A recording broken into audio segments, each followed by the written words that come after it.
Mahal ko. Ngayon pa lang, humingi na ako ng pasensya pamanhin sa iyo. Dahil pagkatapos ng kasal na ito, tutulo ang pawis mo. Iingalin at tsak na mapapagod ka.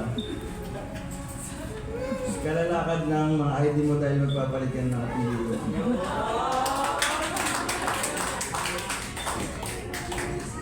Ngayong araw, narito tayo sa harap ng ating mga panauhin na nagmamahal sa atin. Nais kong ibahagi ang mga salitang ito sa kanila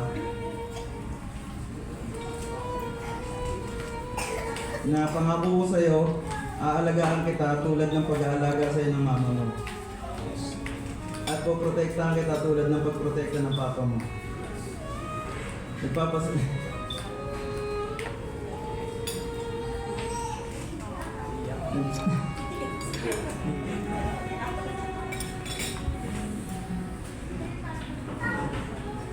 Nagpapasalamat ako kay Lord.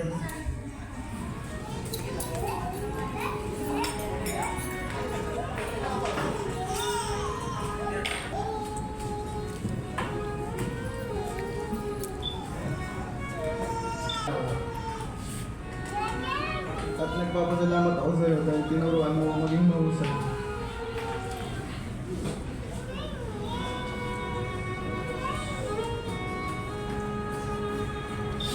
Hindi ako magsasawa. Kahit minsan may topa ka, nagigitang sisimulan. May topa ka. Sa bawat pagkakataon, lagi kitang unang iisipin. Inubos mo na. Hanggang sa kabilang buhay, ikaw ang aking iisipin. At ikaw ang nagpaalala sa akin na ang malalim na hulaga ng pagmamahal ay nagaling sa taong may